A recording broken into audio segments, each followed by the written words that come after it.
What is up, winners? I hope you're having a bomb-ass Tuesday. Hope you've been at the edge of your seat for the last 2 weeks in anticipation of today because we have some stuff. I don't want to say cool stuff. That was a bad choice of words. We have some stuff in store for you. We have Dayvid, of course, helping us run this shindig. Hey, guys. How's it going? We have a special guest today, don't we, Dayvid? Yes, we do. Yes, we do. So joining us today for this super gnarly episode is Tyler, one of the hosts of Men of Misfortune Podcast. What's up, Tyler? What's going on, guys? How you guys doing? We're doing pretty good. How are you doing? Oh, can't complain. Another Sunday over here in dang old Iowa. That's right. I didn't know you were in Iowa, but it's good to know. What's your leading export in Iowa? Bush Light. Is it really? That makes sense. I feel like it's corn, but Bush Light is the thing people are obsessed with out here. It's ridiculous. I my first week out here, I was at my new job and somebody asked me what kind of beer do you drink? I was like, I don't know, Heineken, nothing crazy. And they're like, oh, you don't like Bush Light? You're not going to last here. Crime against humanity. I guess so, man. I guess my beer choice decides where I live. I don't know, man. Fucking ridiculous. Oh my goodness. I love that accent. You had me sold. Oh yeah. The Iowan. Yeah, the Iowan, the farmer. It's probably representing 90% of the Iowan population, right? Pretty much. Pretty much. We got Slipknot, and farmers. That's what we got out here. Those aren't bad options, I guess. I mean, if you're hungry or want a headbang, then it sounds like the place for you. We got all the headache remedies out here. You got fucking drinking problems. We got it. You want music. We got it. It's our two main things: is Slipknot and corn. Do you have recreational drug problems as well? Is it just a heaven for all? I don't know. I'm not originally from here. I know that meth is pretty bad in a town 20 minutes away, but that's the best I can do. Where are you from originally?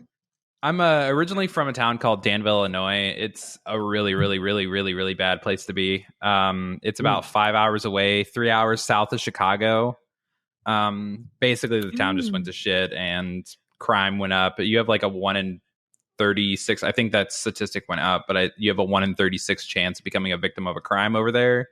Damn. It's high percentages. Yeah, drugs, crime, it's really bad over there. You'll find more dilapidated, closed down buildings than you will actual livable working restaurants and buildings and houses and stuff. It's real fucking sad. Wow. Well, paint me not interested in going to Danville, Illinois anytime soon. Oh yeah, if you ever get bored, YouTube it. You'll see real quick why it's such a shithole. I'll have to skip that. Maybe Iowa too. I don't know. Iowa sounds Dubuque if you're bored, I feel like Dubuque isn't a bad place. It's a beautiful town. It's just full of racists, I want to say, kind of. Damn it! I was gonna say it sounds very wholesome and lovely. Yeah, no, it's great if you're white. If you're not, then I wouldn't do it. Especially, I have a Puerto Rican wife, and one of my first experiences with somebody out here, they were very much slurring, and I was like, I don't know if I belong here.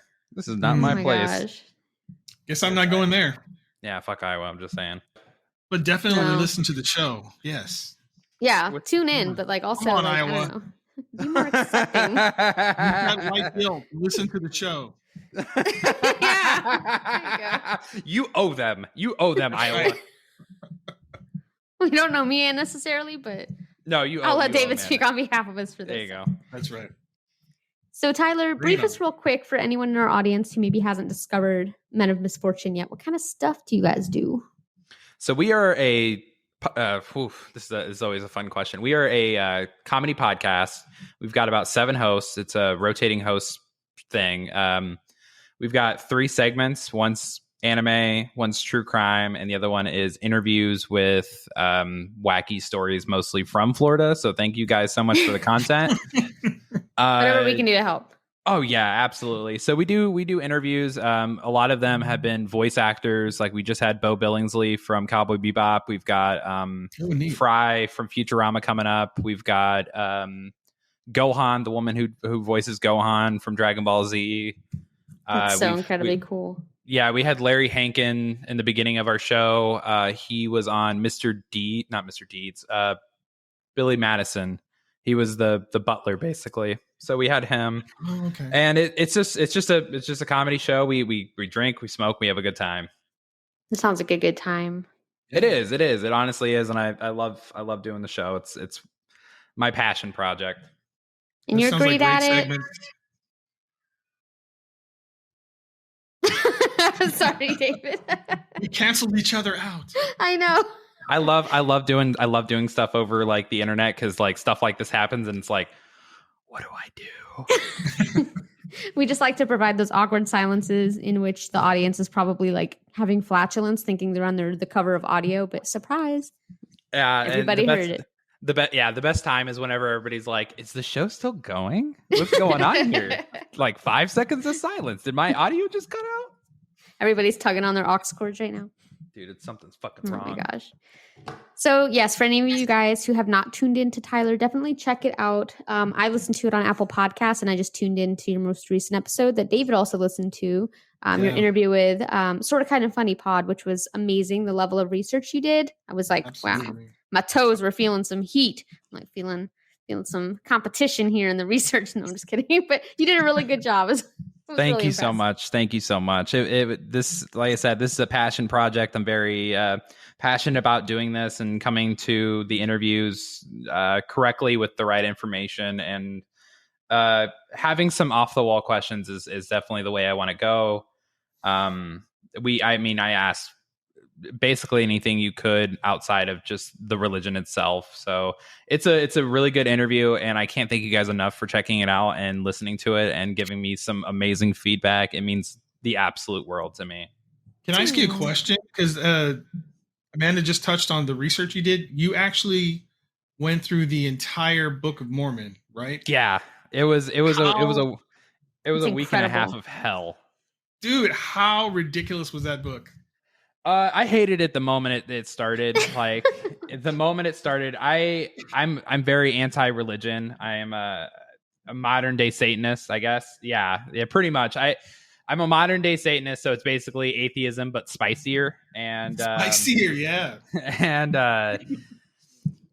coming at this stuff and coming from a religious background from sort of a cult image, I guess, where I was at with this religion that I was a part of, it wasn't the best. So having questions for people that are still involved or used to be involved, I could go on for days. So this was something that was really special to me. And I like I said before, I can't thank you guys enough. Honestly, it means the world to hear this kind of feedback.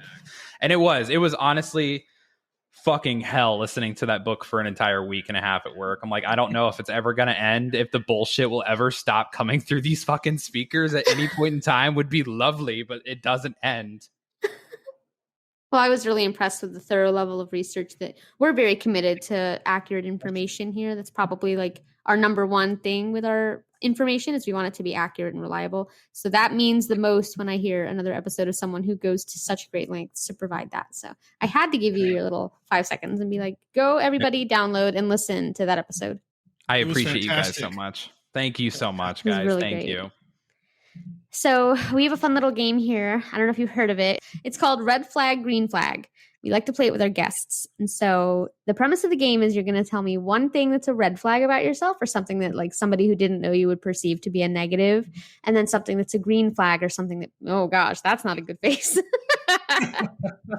Ooh, what's a red flag about me? Oh, I'm a toxic person. I'll be straight out with it. I don't know how my wife has stayed with me for so long. I drive her insane. At least you're honest.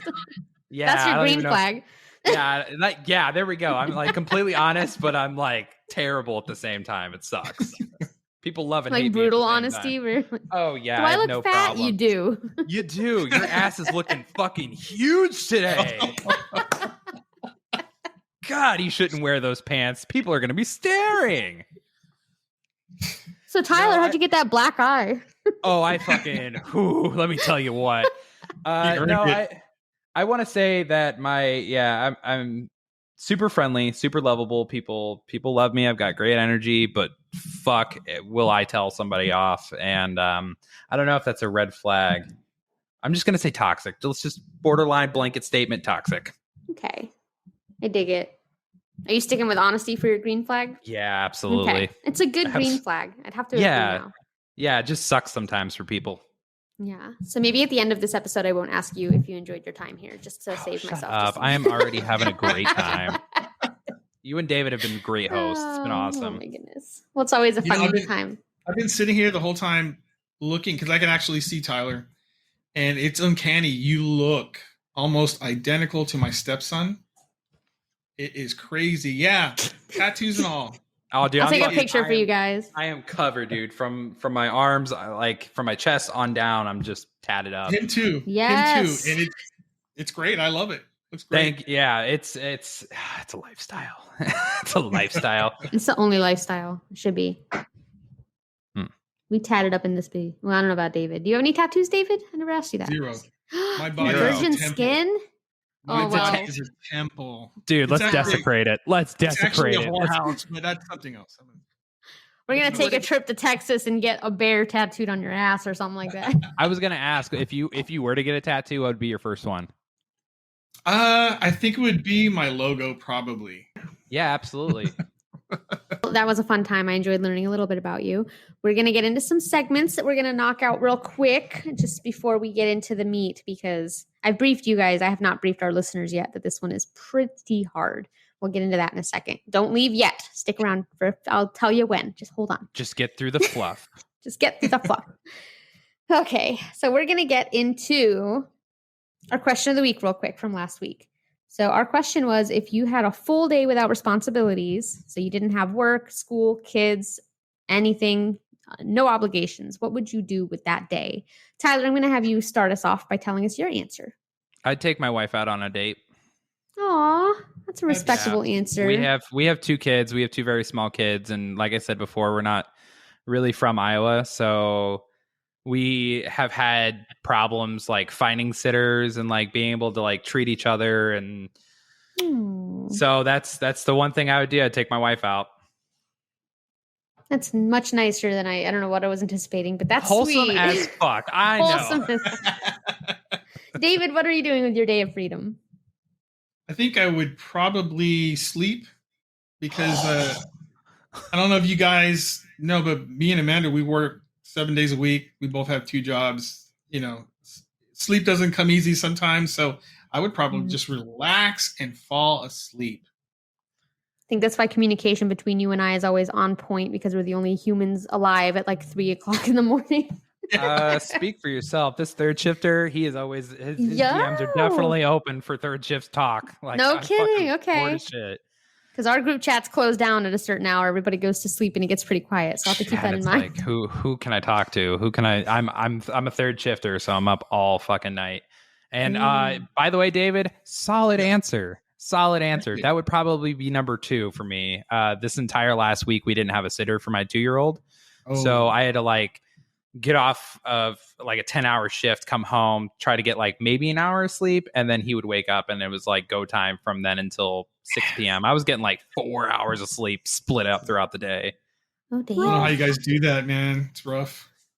They said have kids. It was fun. I had the first one. I was like, that was great. Let's do it again. And I did it again, and it was not the same outcome. I'm so tired. Oh my gosh. Amanda? Oh, I actually have a I don't know what the word is, pre-notated to myself answer, because I just had to answer this question for some stupid thing at work.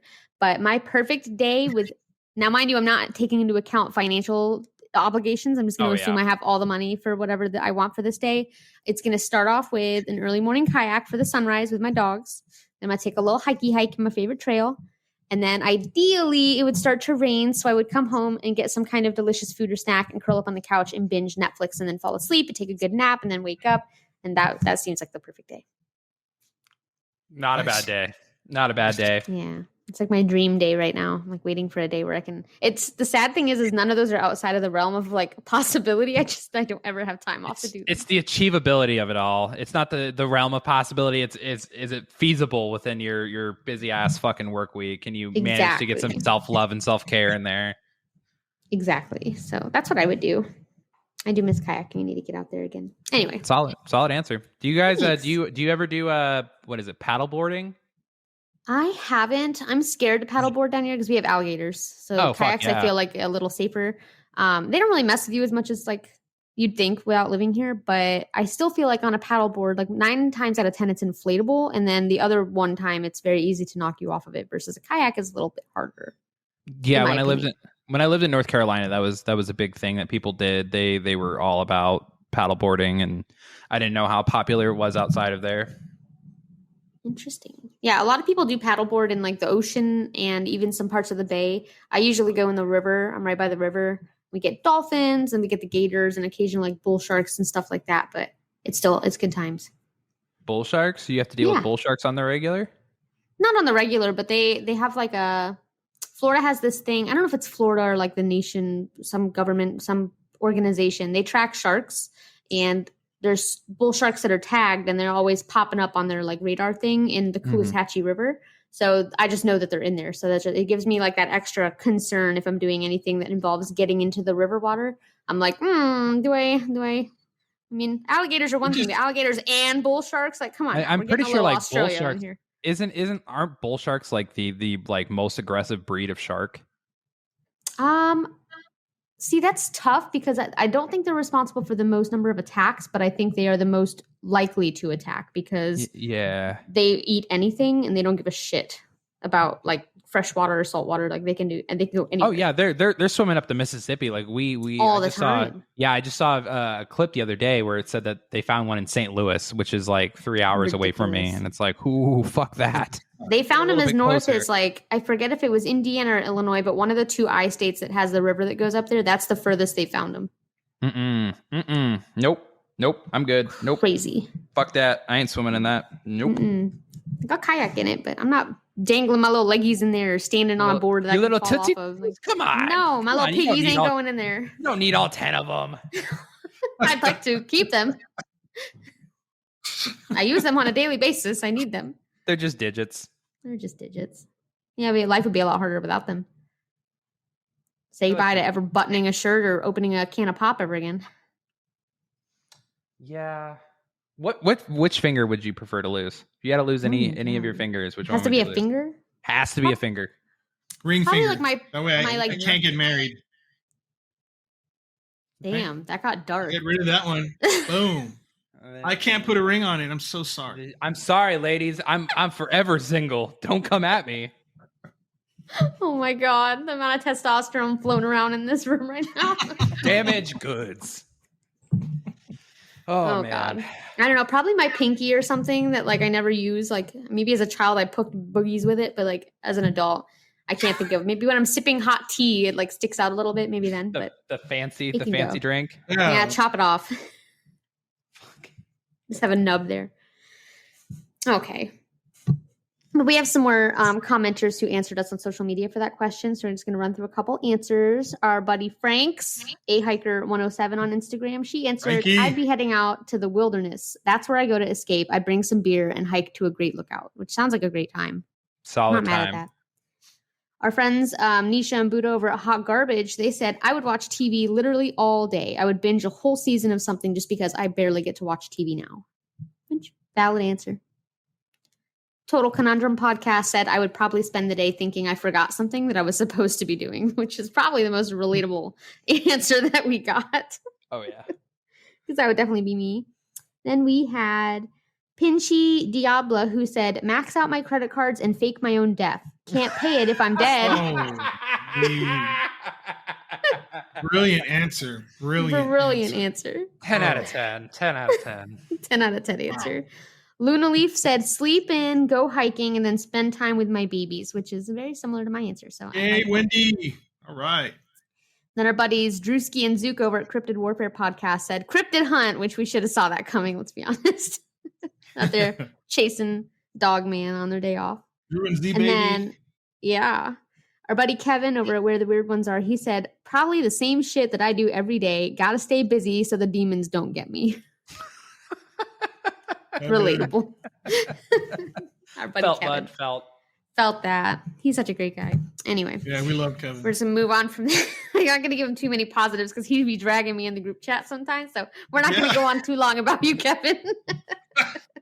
He is kind of rough from time to time, isn't he? He's just playing, and I know it. He better be anyway. I know where you are about. Well, I don't know where you live, but I know the state you live in, and it's not going to be that hard to track down. Your state is small. Count your days. She's on it, man. If she's fucking on it, dude, there's nothing. It's like a bloodhound, dude. You're fucked. We know when he's going to be at a rooftop bar. I believe it's next month, right? We know. So. In Miami, yeah. So I just got to go to every hotel in Miami. I'll find him. I'll drown him in that rooftop bar. Do an episode about you. No, I'm just kidding, buddy. I love you. Making content.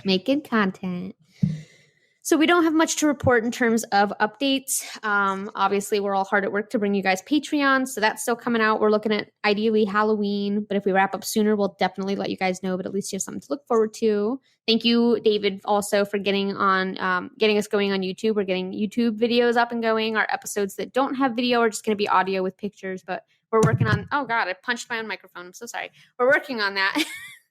I'm getting aggressive. Yeah, Kevin's not here. Don't go after him. Going straight. Thinking about you, Kevin, while I talk about our YouTube. Going straight Rocky Balboa right now. Like, this is the most intense thing. Fuck this mic. Just gonna launch the whole computer off the desk and. This is the end of the episode, guys. We made it 22 minutes. 16 episodes seems like a good time to stop. Well, 15 and like 1/5, I guess. So I want to give you an opportunity to give any shout outs that you might have. Tyler, do you have any people that you want to give your 2 seconds of praise to in any way?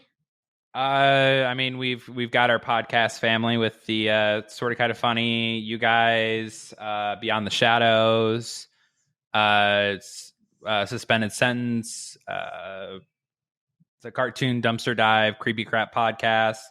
The list goes on and on. If you guys are our family, you guys know who we are. So thank you guys so much for checking these guys out, because without them, I wouldn't be here. Love you guys. Yeah, it would just be you talking in an empty meeting room online.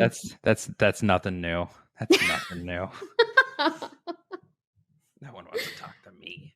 Well, we have all of the same shout outs. I don't want to take up too much time by going through them all, but all of our besties, Larry, Stacy, Eddie, Amanda, Angel, Heather, our new friends at Book of the Dead. And then we have a special little moment for Nicole, Lisa, and Tiffany for leaving us really nice reviews on Apple Podcasts and on our Facebook recommendations. So we appreciate you guys. You have no idea how much reviews on podcasts really do help. They boost the hell out of stuff, and they're just nice to read, nice things. So thank you guys so much for that. Thank you. It is definitely a day maker whenever, I wake up in the morning and I see a message from a fan or somebody that really enjoyed the show. And they're like, this is what you could work on. This is something that I loved about the show. Those kind of comments mean the world to us. So definitely whenever you guys get a chance, comment, let Amanda and Dayvid know how they're doing, because I love the show and you should too. Aw, you're so nice. Much appreciated. So much podcast love going around right now. We love it. That's what I love about our community.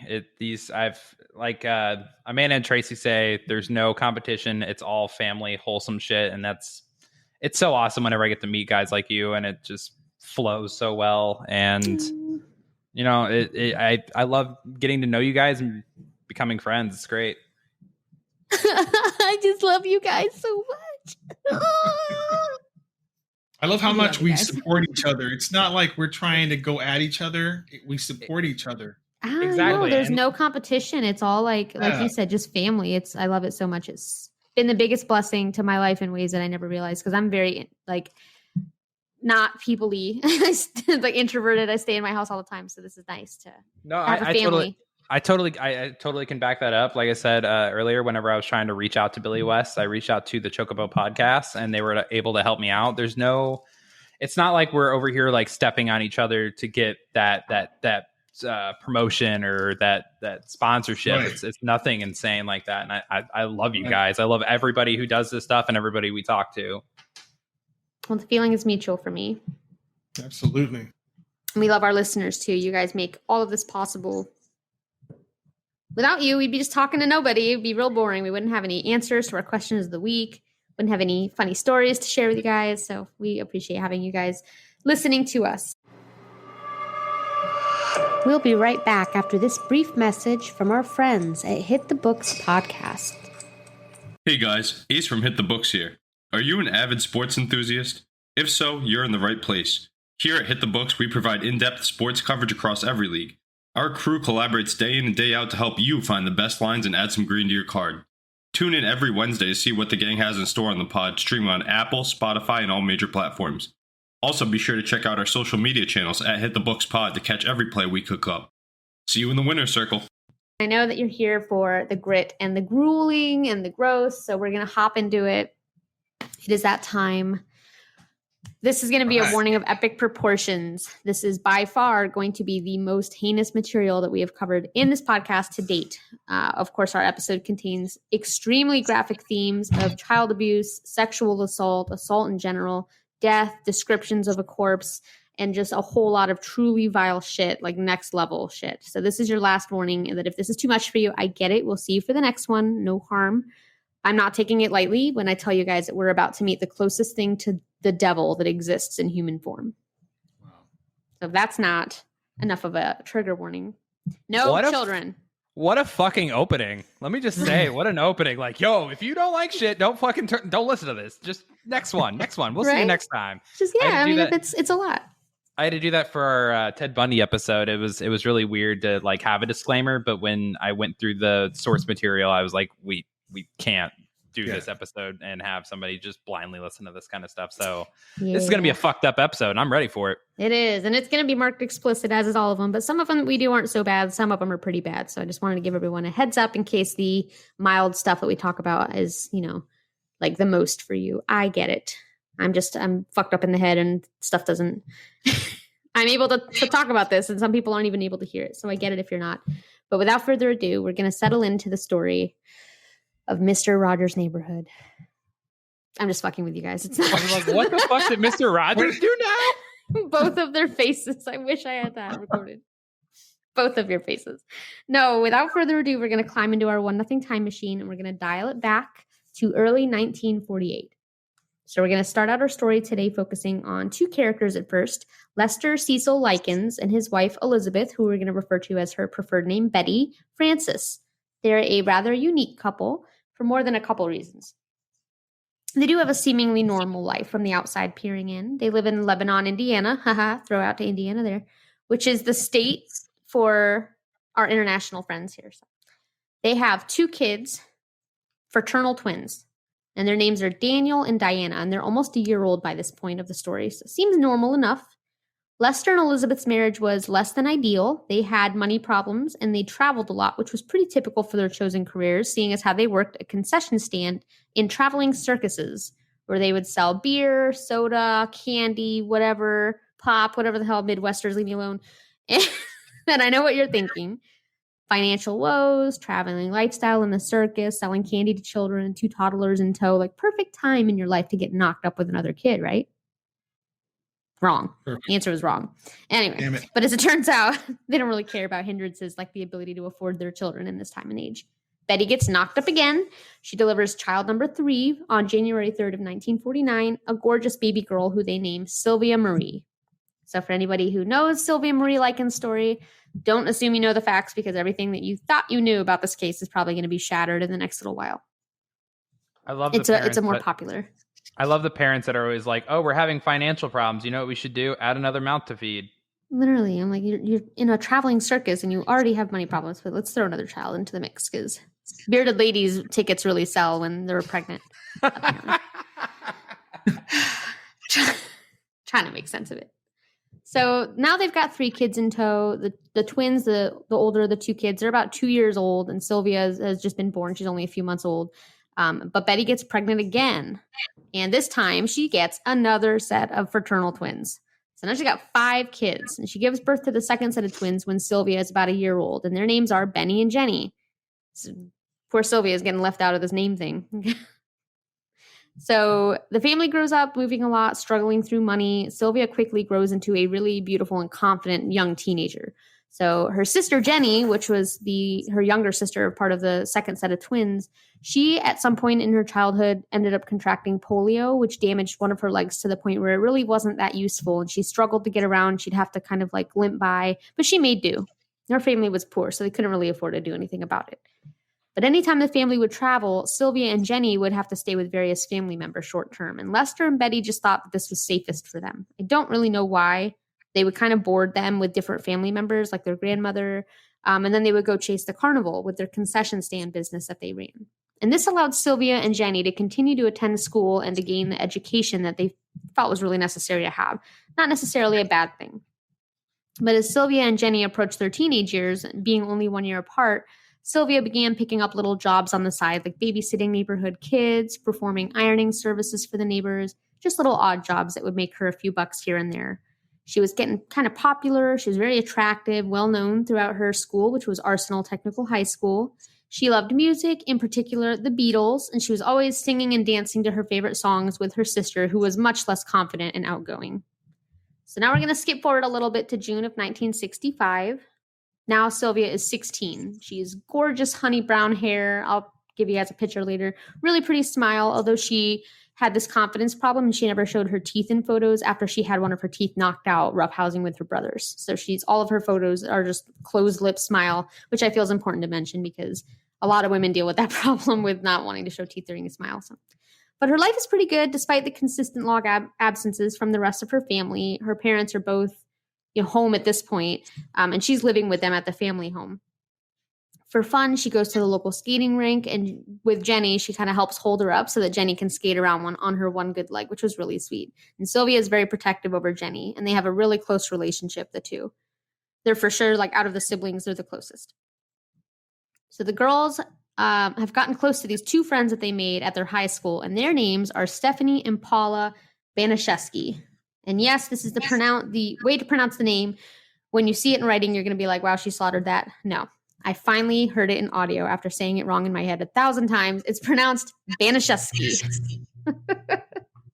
So the girls spend a lot of time hanging out during their free time at the Baniszewski house, and everything's going pretty good. July 3rd, 1965 comes around. Betty, Sylvia and the other kids' mom, makes this really stupid decision to shoplift. So everything after this point goes to shit. She gets caught pretty quickly. She's arrested. She's thrown in jail. Jenny and Sylvia are just like hanging out because Lester, their dad, is gone doing the carnival thing. And then once he finds out that his wife got arrested, he's like, what? My bitch went to jail? Like he's all mad, So his kids are just doing like whatever the fuck they want at this point. They're just coming and going like from house to house. They don't have any parental figures. Lester, in the meantime, he's freaking out. He's like, I need to leave and follow, like the circus is leaving town. We need to go follow the circus, but our kids can't stay here alone. I don't know where the hell my wife is. She's in jail. So then he finds out his wife has already been released from jail. She's out having a bit of a runaround with another man right now. Ooh. So he is like, having a moment mentally, emotionally. He's like, fuck, I need somewhere to keep these kids because I need to hunt down my hoe of a wife and convince her to go back to circus life with me. Because, that's a lot for dad. So he starts looking around at like, who does he know? Who can he get to watch his kids? And, he's looking at different family members. Things aren't working out. People have plans. They're not available. He's getting a little bit desperate. He doesn't even know where his kids are at this point. Like he comes home one day, his kids are just gone. And he finds out through some other neighborhood kids that his two girls have been hanging out a lot at the Baniszewski house. So he makes a stop there so he can talk to his kids and kind of like explain to them, like, basically like, look, your mom is a hoe. And I have to leave. And like, I don't know what to do with you guys. So great pep talk there, Pops. I'm sure you really appreciated that. But while he's there, he does meet Sylvia and Jenny's friends, Stephanie and Paula. And at this point, we're going to enter Gertrude Nadine Baniszewski. And if you're thinking that's a disgusting name, you're right. It is a disgusting name. That is a horrible name. That's a horrible name. So they get to talking, like Dad and Gertrude are talking, and she's like, oh, hi, it's nice to meet you. And he's like, yeah, can you watch my kids? She's like, no. And she's broke as fuck. She's got a bazillion kids running around in her house. We'll get more into her story. But basically, right off the bat, like the first time they've even met, and her dad is just like, I really need someone to watch my kids. Can you please watch them? I'll be back in November to get them, and I'll pay you. So at first, Gertrude is like, hell no. But then she perks up like, paid, you say? everybody got a price. So after a little back and forth, she agrees to house and care for 2 girls for a going rate of $20 a week, which if we adjusted for inflation today would be about $149.67 a week. So pretty good cash flow for having 2 kids that she allegedly tells, basically, you're going to be on your own. You can sleep under my roof, and that's all that I'm doing for you, is essentially how the conversation went, per Gertrude's words. Cold. So bold, yeah. So Gertrude has heard of Sylvia before. Like, she's been around the house before, but her name in particular came about Gertrude's ears the first time, like a week or so ago. And it was when this woman came knocking on Gertrude's door looking for her, saying, I'm looking for Sylvia because she's out gallivanting with my husband. Now, this is all straight from Gertrude's words. So again, take it with a grain of salt and we'll talk about why. But this is originally how Gertrude hears of Sylvia and gets to learn of her existence as a human, is her 16-year-old self gallivanting with another woman's husband about the town. So we're going to put a pin in that for just a second, and we're going to talk about old Gertie. Gertrude. God, I hate that name. I can't even hide it. She was born in September of 1928. The day is not important because we don't care, and you'll see why. She was born in Indianapolis. She had 5 siblings in her family. When she was Tyler's losing it. When she was 11, she watched her father drop dead from a heart attack, which is very tragic and sad. This did send her life in a different direction than what she had planned.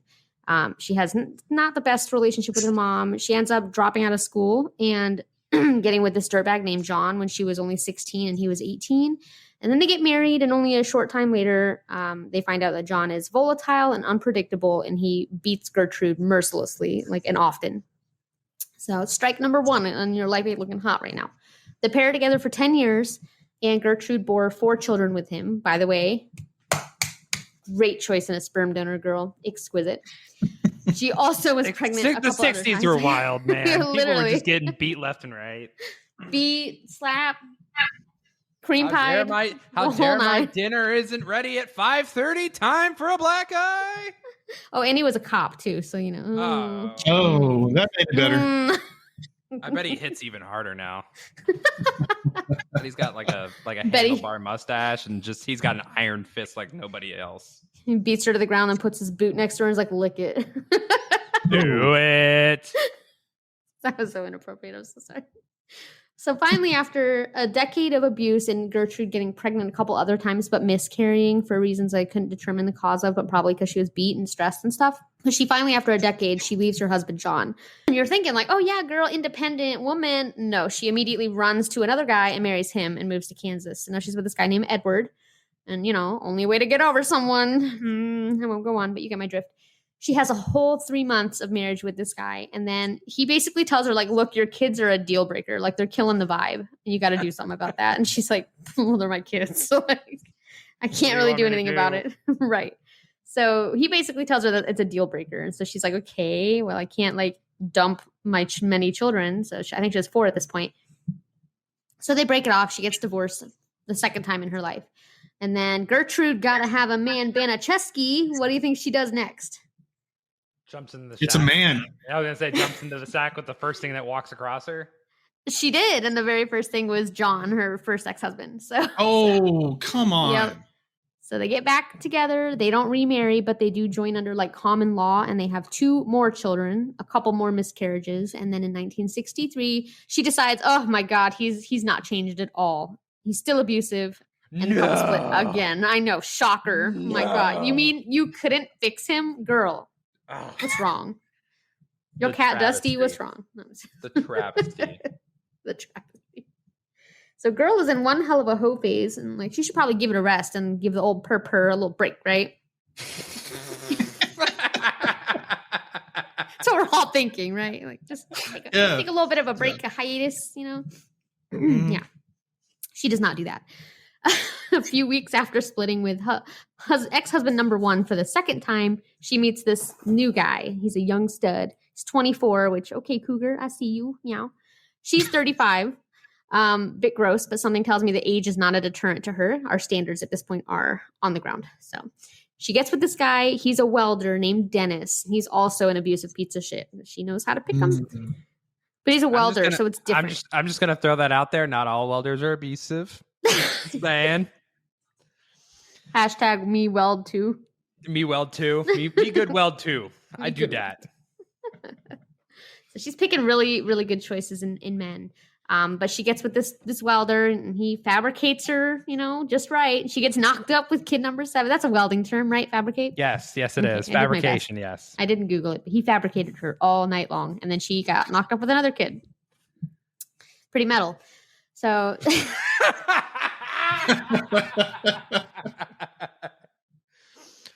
metal. How you keep fire all right those now. kids out of you right now. Pretty fucking cool. So she gets pregnant with Dennis's kid, and Dennis is like, oh, fuck this bitch. And he immediately ghosts. So to recap all of Gertie's wonderful attributes and like the pros that she's got going for her, she's a 36-year-old spinster with 7 kids living in a dumpy house, relying on child support from husband number 1, who's barely paying anything. I think she gets a little bit from baby dad number 2, but it's mostly the abusive shitbag cop that's like paying her bills. So like, living the life, living a life. She, unlike anyone, lived her miserable life. She also had clinical depression, and she was a chain smoker. People described her as haggard, which I don't really know how that's defined, but it doesn't sound like a positive thing. She was 100 pounds, soaking wet, 5'6".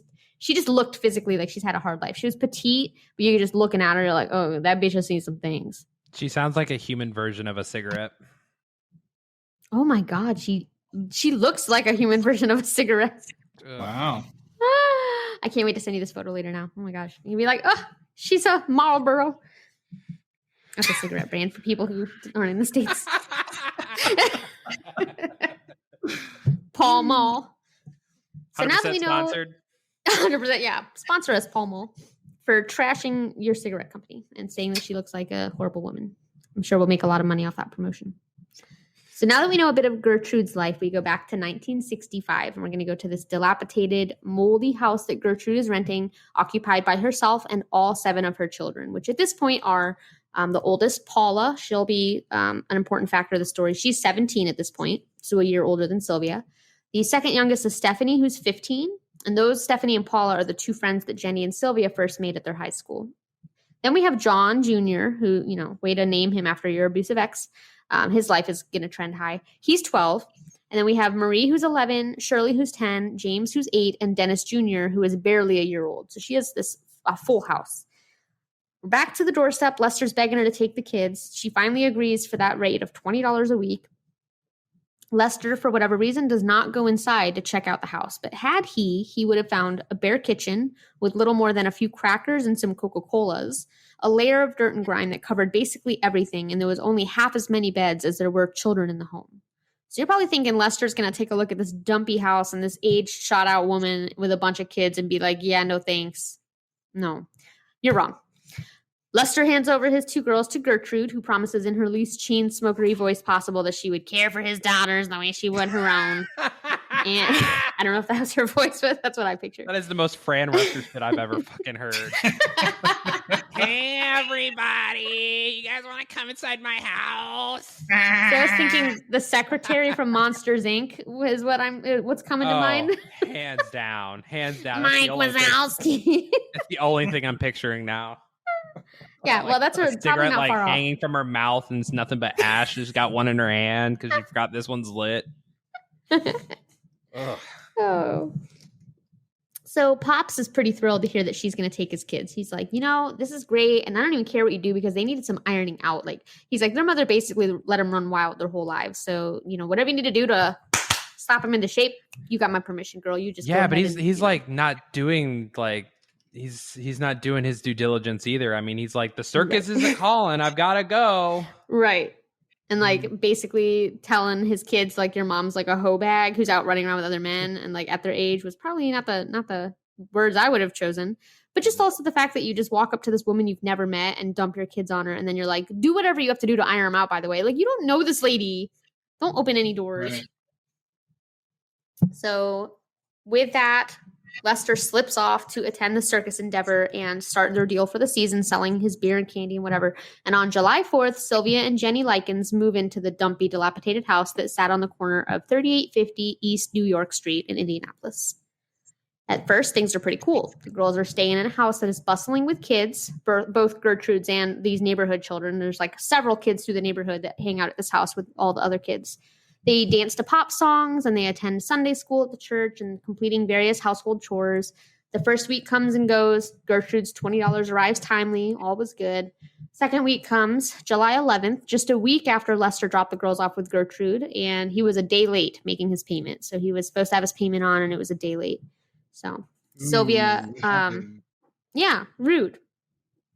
So being late, Gertrude's not thrilled about this, and she becomes very frustrated and takes her anger out on Sylvia and Jenny, kind of slapping them. And they're like blown away. Like they haven't really had to deal with physical punishment. Much less something they have zero control over, like their dad paying their rent or whatever money that they promised. But they do acknowledge that she has 7 kids. Maybe she just punishes them differently than what they're used to.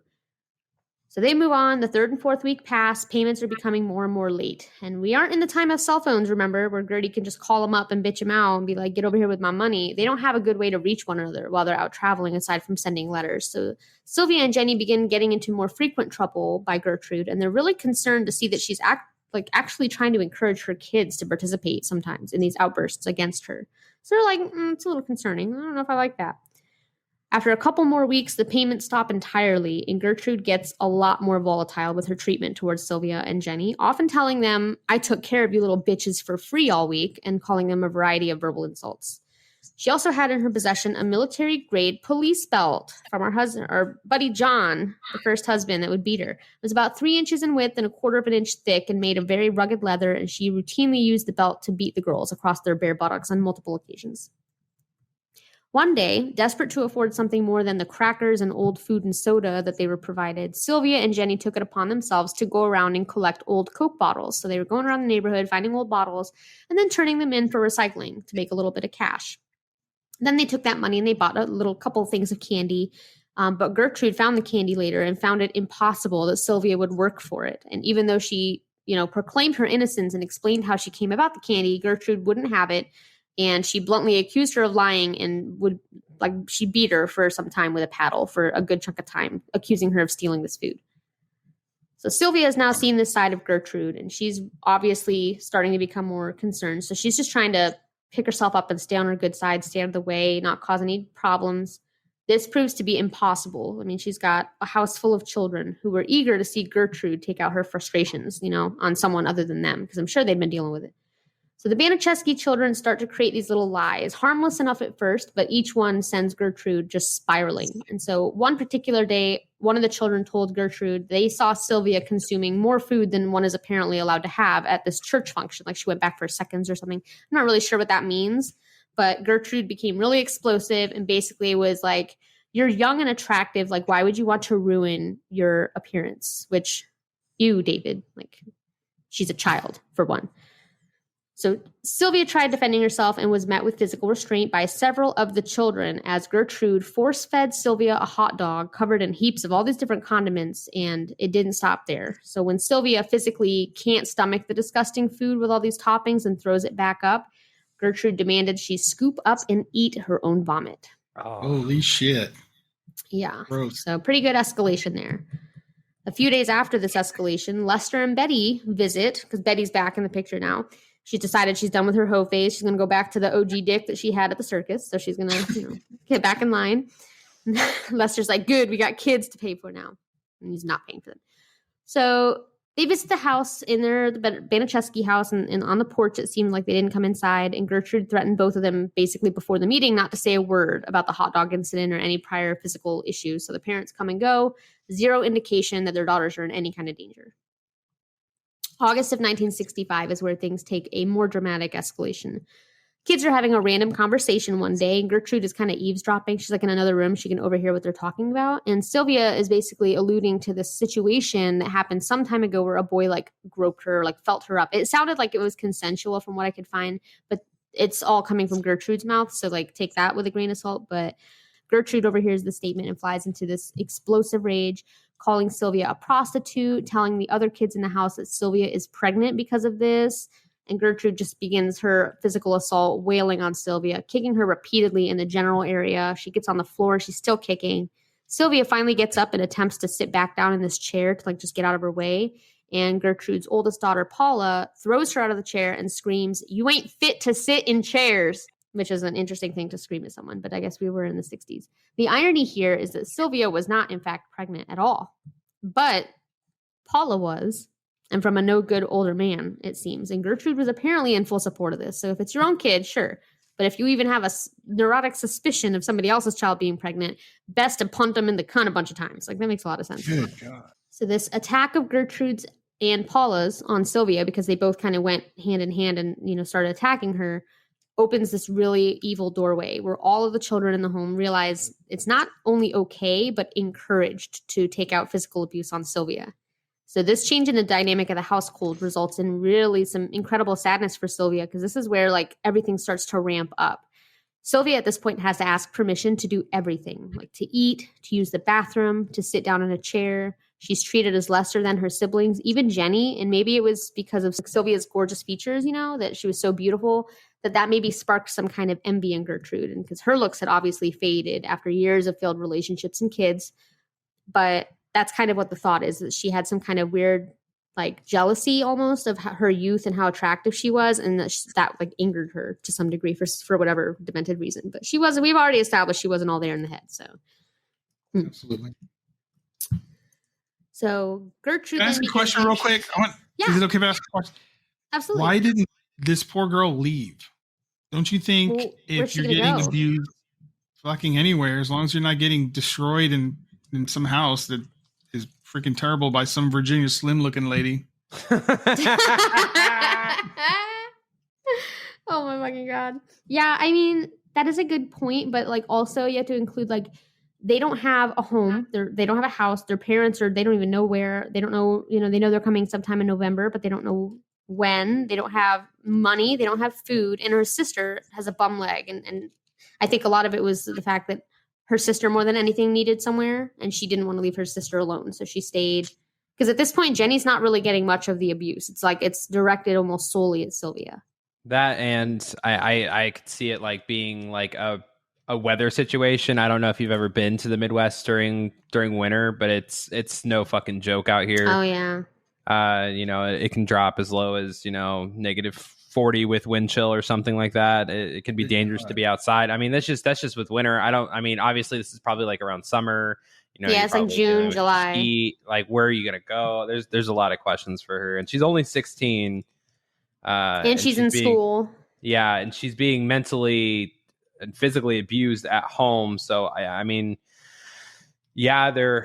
plus it's also the 60s too. So you have to think there's not much support out there for somebody that's 16 that runs away from home. They're just going to be brought right back. And what's the punishment going to be like when she comes back? 1,000 times worse. Probably. And then of course the sister, you're not going to leave the family there.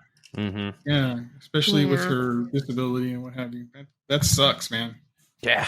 Definitely a shitty situation. And I didn't really find anything about what made her stay, but I would almost assume it's one of those reasons that we've kind of came up with. But Gertrude, she's a devout religious woman, as all fucking psychos apparently are. So she begins these daily sermons in her household where she enlightens the kids, all of her other kids, to the dangers of whores and prostitutes, like the likes of Sylvia, in her words, and how they should be dealt with, problem women in general in society. They should be dealt with, is her opinion. So this encouraged the kids to play these games with Sylvia, like bludgeoning her with their toys, taking turns shoving her down the steps. The neighborhood kids even came by to regularly practice their judo on her. So Sylvia would show up to school almost every day with new cuts and bruises. One day, or actually a day or two following the attack in the chair, Sylvia and Jenny make this really poor decision. I understand why they did it, but they make this rumor at school about Paula and Stephanie having sex for money with classmates. They make up this rumor, and it's probably just because they were getting beat on, and Paula and Stephanie were the two oldest, and they were encouraging a lot of it, as well as Gertrude. But it was a really bad move to do that, because almost immediately word gets back to be oh, it was, Sylvia that started this rumor. So that doesn't look great for them. And Stephanie and Paula kind of find out. They tell Gertrude, and they're all sitting there waiting for her one day. She walks in the door after school and is immediately met with an onslaught of punches, kicks, and slaps from all three. Just as Sylvia thinks the assault comes to an end, Stephanie, the second youngest daughter of Gertrude's, Her boyfriend, this disturbing kid by the name of Coy Hubbard, which is also a name that'll stand out a few times in the story, he comes over and learns of this rumor and is like, he's not too happy that Sylvia's tarnished his girlfriend's name. So he takes part in also beating her mercilessly.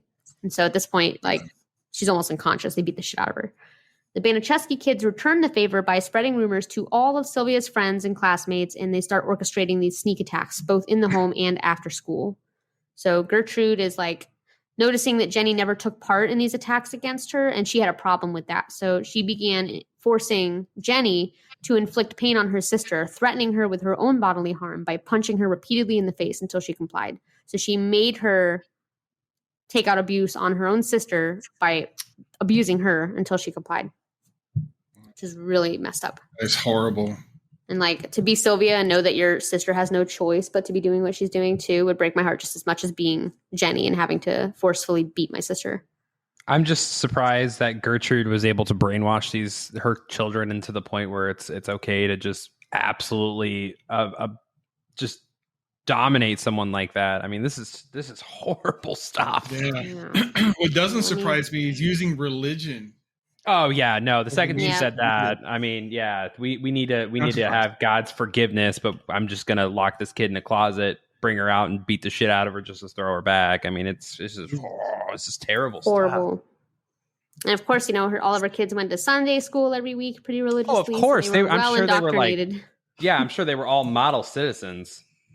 Jesus fuck.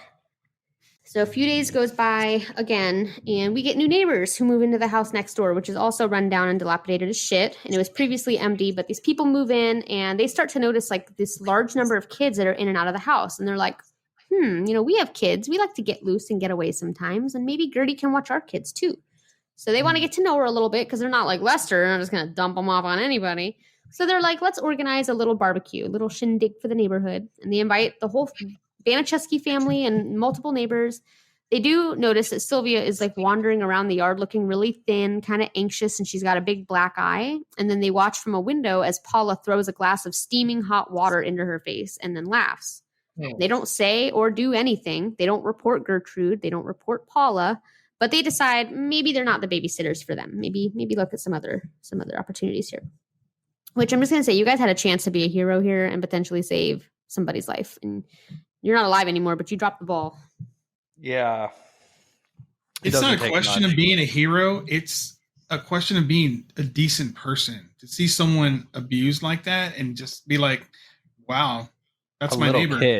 A little kid even. Like, yeah, a 16-year-old girl.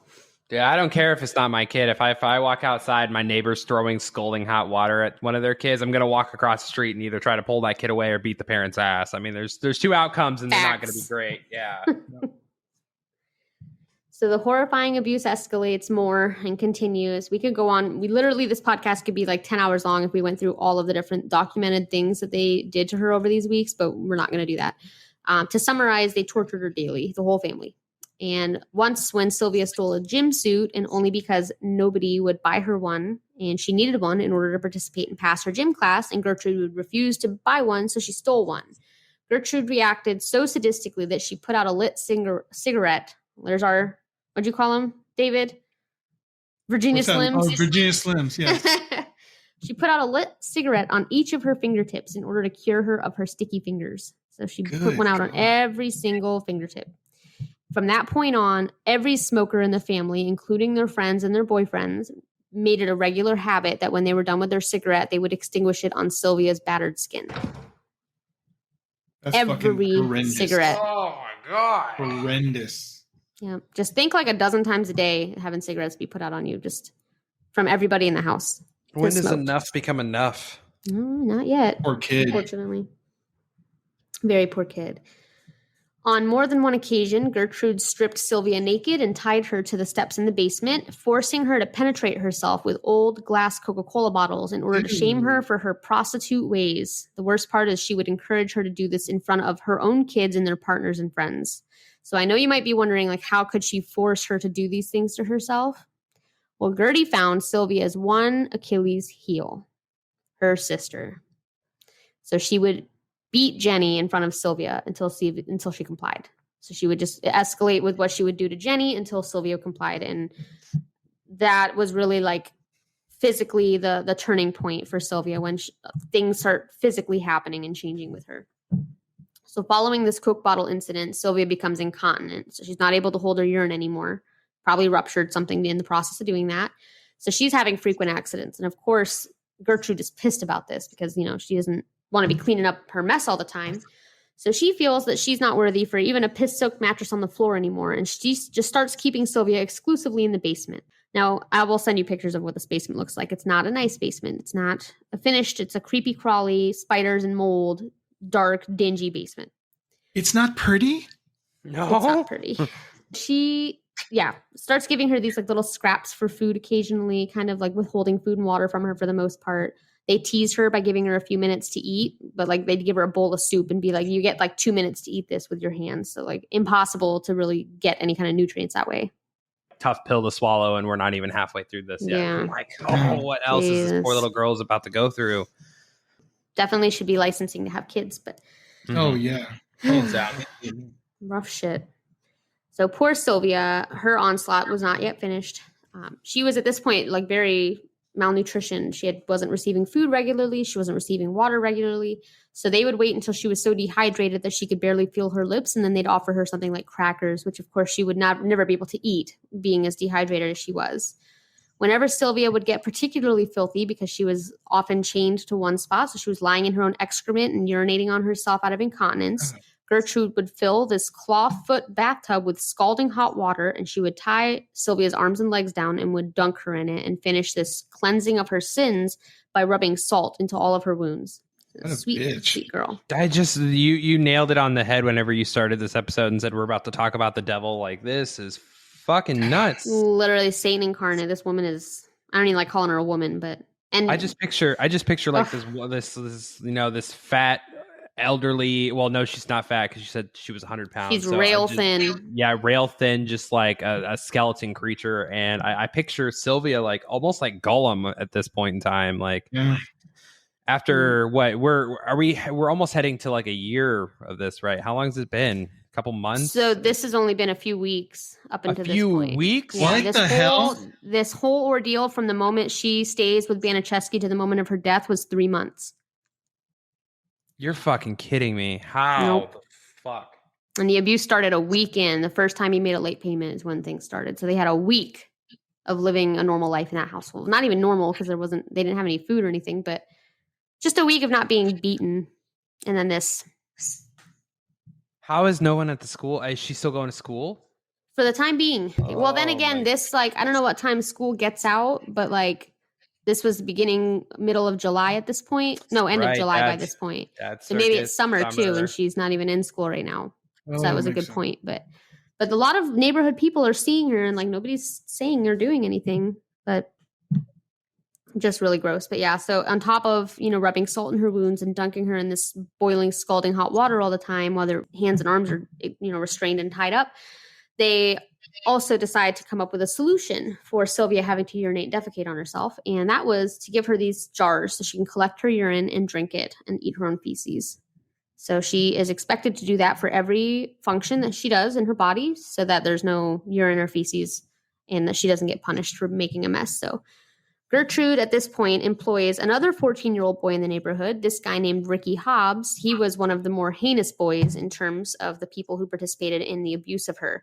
And he makes it his sole job and responsibility to inflict misery on Sylvia whenever he can. And he does this by opening a little circus show of his own. And he charges neighborhood kids 5 cents to pull Sylvia to the top of the basement stairs and push her down. So all these kids are lining up to pay money to beat on this poor girl. And she's rarely allowed to wear clothes at this point. She spends a lot of her time naked, not allowed to eat or drink or do really anything but live this pathetic and miserable life in the basement, away from everybody else, away from her sister. And many times she was bound so tight against these basement steps that her toes are barely touching the floor. She's basically suspended in the air, tied to this thing. So at some point... What's nuts is these are now we're bringing in people that aren't indoctrinated to the family. This isn't a boyfriend of the daughter. This isn't the kids from Gertrude. This is outside people are now coming in and inflicting this kind of pain. The whole neighborhood, essentially, all their friends and boyfriends and buddies and their boyfriends, family members, and anybody that knew that she was there. So around this point is when Jenny finally is like, she grows a little bit. She's like, I got to stand up. I can't let this continue, because she's watching what's happened to Sylvia. She knows, and that's not a polio, like, by the way, that she has to stand up for her sister. It's not a polio pun. Just wanted to put that out there. I just realized that was a poor choice of words. But Jenny does manage to get a letter out to her sister Diana, and she, like, the older set of twins, remember Diana and whatever the other kid's name was, I forget. But Diana receives this letter in the mail, which details all of these horrific abuse allegations that Sylvia has been enduring at the hands of Gertrude, and she's begging Diana to send the police. And Diana reads this letter, and she sees it as a gross exaggeration and thinks it's just her sisters trying to get their way to live with her, so they're making something up. She discards it, doesn't take any action. Sister of the Year award, right? God damn it. Yeah.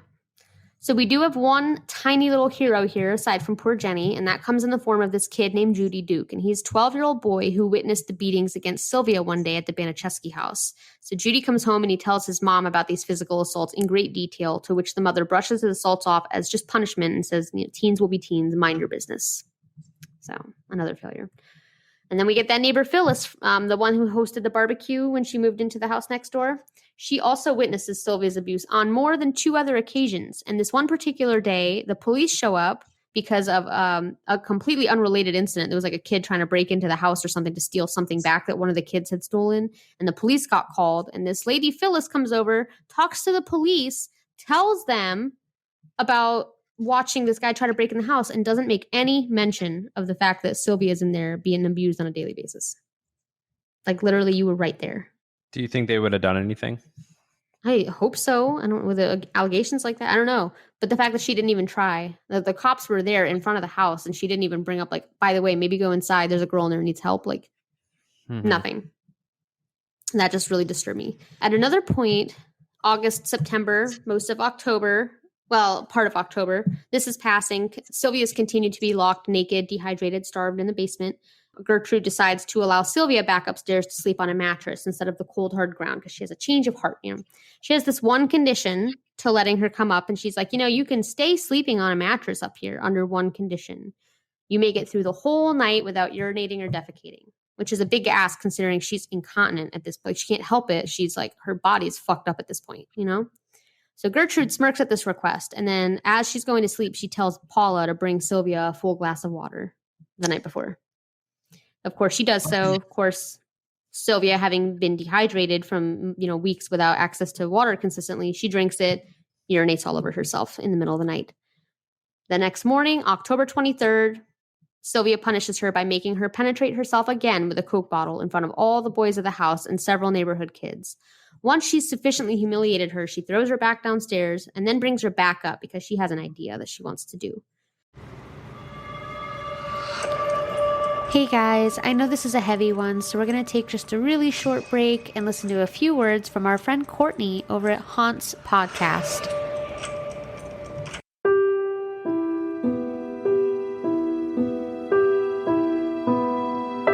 Everybody loves a good ghost story. From the renowned haunting of the Amityville Horror House to the lesser-known curse of the Bassano Vase, legends of the ghostly and macabre have been fascinating and frightening us for centuries. But have you ever wondered if there's any truth behind the lore? Over the last 8 years that I've spent as a paranormal researcher, I have constantly asked one important question. Is this a hoax, or could it truly be a haunt? I'm Courtney Hayes, host of the podcast Haunts, where every week I dissect another ghostly legend in an effort to find the truth that lies within. Listen to Haunts for free on your favorite podcasting app and help me to unveil the unknown.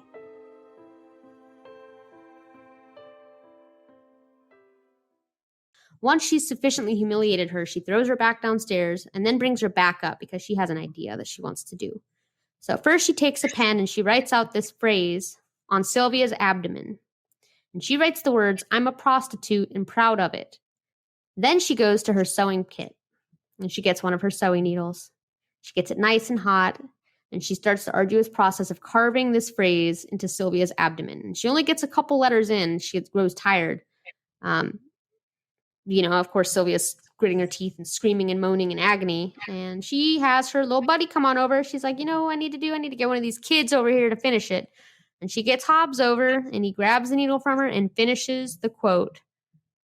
And Gertrude's reasoning for this quote being inscribed on her was that she had branded her children with her prostitute ways, so she's going to return the favor. Because apparently Sylvia is still a prostitute. She's like in your basement all the time, but she's still a prostitute. Yeah. Right. This same night, Sylvia confides in her sister Jenny and says, word for word, Jenny, I know you don't want me to, but I'm going to die. I can tell. The next day, Gertrude forces Sylvia to write a letter detailing how all of the injuries she's sustained were at the hands of these boys, these anonymous local boys who had taken it upon themselves to torture her after she'd run away. So she wanted her to write this letter about, I ran away, these boys caught me, they tortured me. Building a nice little story, so that even sick, demented Gertrude knows what's about to happen next. So she's getting stuff prepared. October 25th, Sylvia's weak and battered body fails to aid her as she forms a plan to escape. She overhears Gertrude speaking to John Jr. about their plan to take her into the middle of nowhere and abandon her in the woods to die. So Sylvia hears this and obviously panics, and she uses every ounce of energy to make it to the door, but she can't. Her frail body collapses, and they drag her back to the basement and strike her with a curtain rod in the face so many times that she falls unconscious, and the rod bends in a 90-degree angle. Jesus Christ. These aren't today's curtain rods. These are like the good heavy-duty ones, Yeah. Sylvia makes one more feeble attempt to save herself by banging on the walls of the basement all night in hopes that a neighbor would hear. And one neighbor did actually hear the banging and thought that they might need to call the police. But around 3 a.m., the banging stopped, and they decided against it and went to bed. And very sadly, that was the last opportunity that poor Sylvia would have to be saved. The next morning, October 26th, Gertrude finds Sylvia completely incoherent. She's unable to move. She can't talk. She tries to get her to eat by giving her a donut and a glass of milk, but Sylvia can't even raise the cup to her lips. Gertrude gets really frustrated, throws Sylvia to the ground, and then throws her back in the basement. After a few more hours, the neighborhood kids are gathering in the basement to gawk and torment Sylvia some more, who can't even speak or hold her arm out steady. And she's like pointing at people in the family and being like, are you Gertrude? And Gertrude's like punching her, like, shut the fuck up, bitch. You know who I am. She literally can't, like, she's dying. She can't talk or do really anything. So she ends up defecating on herself again, and the boys take the garden hose down and spray her to clean her up before stomping on her head a few times and then leaving her in the basement moaning and cold. 5:30 p.m. rolls around, and good old Richard Hobbs comes home. He enters the basement, and he is like, there's this water sitting at the top of the steps, and he kind of wipes out and like falls down the stairs in just a couple steps. But he comes to his feet at the bottom, and he sees Stephanie Baniszewski, the 15-year-old, and she's cradling Sylvia in her arms and sobbing. Richard sees this, and he's like, we should give Sylvia a nice warm bath and dress her in some new clothes and then put her on one of these piss-soaked mattresses in the bedroom. Sylvia mutters what would be her last words, which were, I wish Daddy was here, before she slips away from a combination of her injuries, both shock, malnutrition, and a subdural hematoma from them stomping on her head. And at 16 years of age and 3 consecutive months of escalating daily torture and abuse by the whole neighborhood, Sylvia Likens is dead. Sylvia was probably discovered deceased a couple hours before she was actually reported, but it took some time, and Gertrude finally had one of the boys run down to the payphone. She tells officials that Sylvia had run away and that, she's offering these sexual favors to local men, and then they abducted her and abused her, and that she came home with this letter, and she's just been tending to her wounds and, providing like hospice until she passed, is what Gertrude's side of the story is. That's a sick fucking story. It's a sick fucking story. And the police take their time. They're believing this at first. They're like, it sounds legit. All the other kids look fine. So it's weird, for all the kids to be without any harm except for Sylvia. And they're walking around interviewing all the kids. They get to Jenny, who, Gertrude is standing like a couple feet away, and she's just staring at Jenny. So Jenny, through gritted teeth, she admits, like, yep, that's the story. She got out. She got abducted by boys. And then Gertrude turns her head, and Jenny whispers, you get me out of here. I'll tell you anything you want to know. And so with that, the cops swiftly take her out. And with that came the truth. I think I'm more upset at Jenny.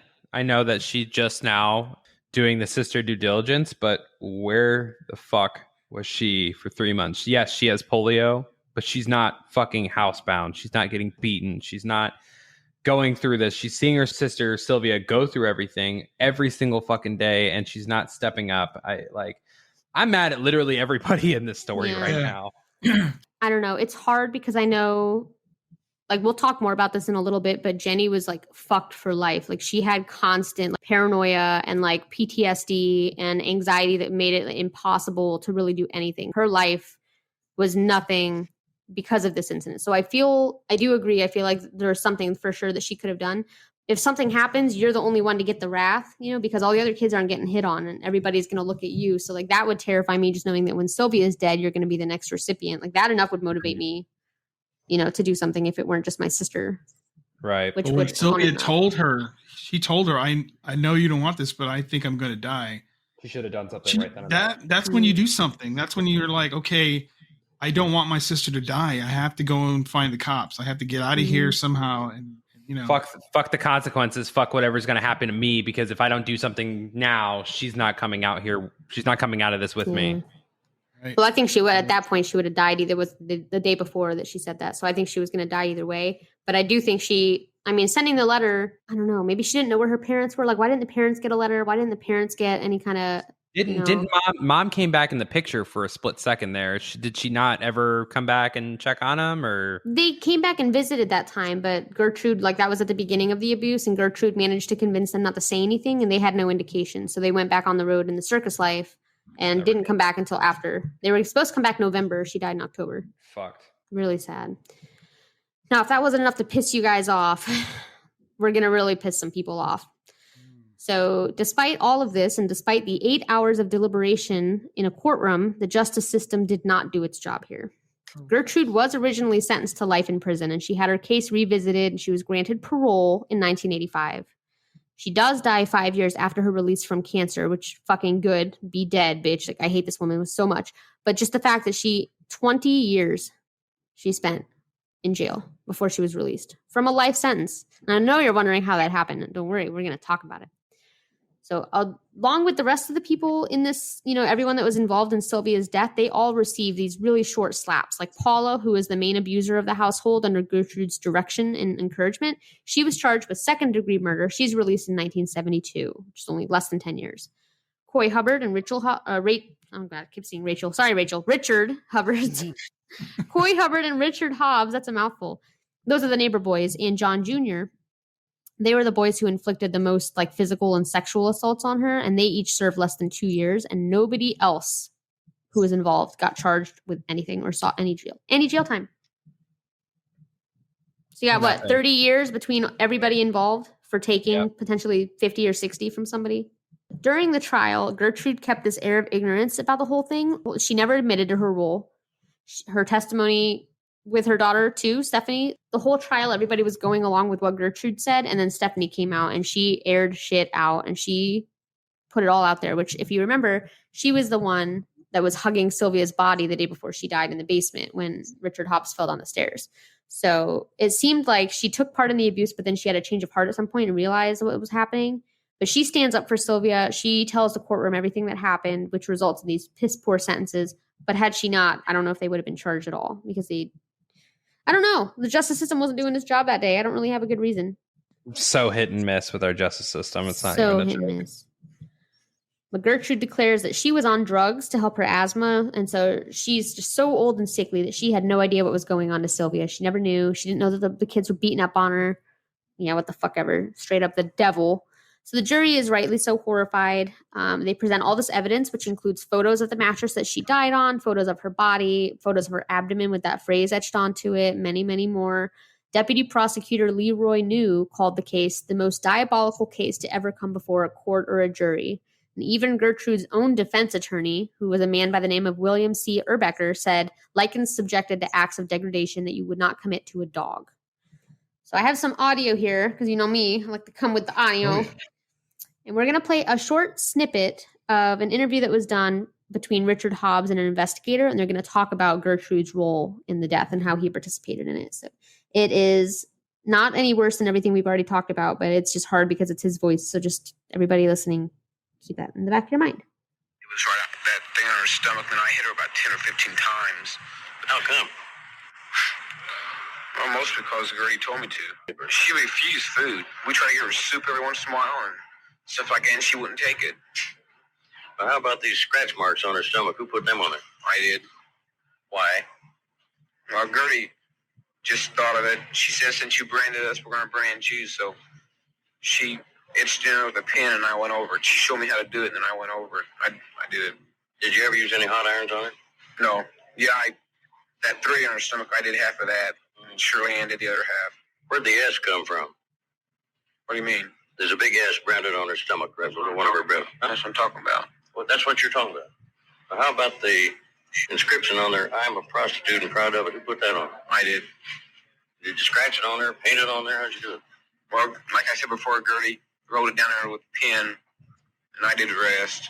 She showed me how to do it. Had Gertie abused this girl? Yeah. Gertrude Baniszewski, however, had a different story. I did never beat that girl. Never. She was beat up on by other girls. In fact, my own daughter stopped her in the jaw and broke her wrist.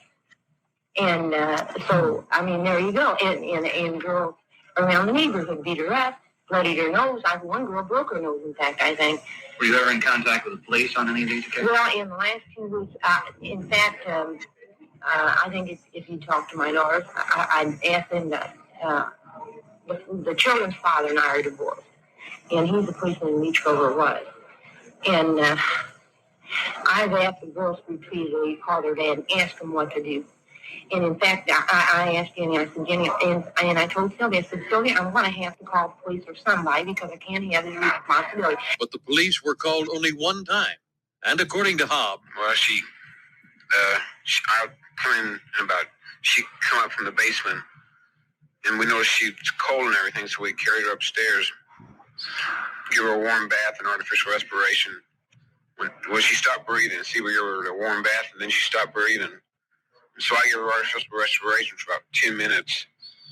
And then I went and called the police. by the time police found the girl, she had been dead some 8 to 12 hours. So that was, I know Gertrude's part is really muffled because she can't enunciate for shit, but basically she's just blaming and saying she had no idea what was going on. She knew that some kids at school and that her daughter had gotten into a fight a couple times, but that she wasn't aware to the extent of the abuse that was happening in her house, where she stayed literally 24 of her fucking hours all day long, every day. She was so beautiful. She's Oh, so did you look up beautiful. pictures? She's gorgeous. Looking at it right now. She's so pretty, and Gorgeous. the aftermath.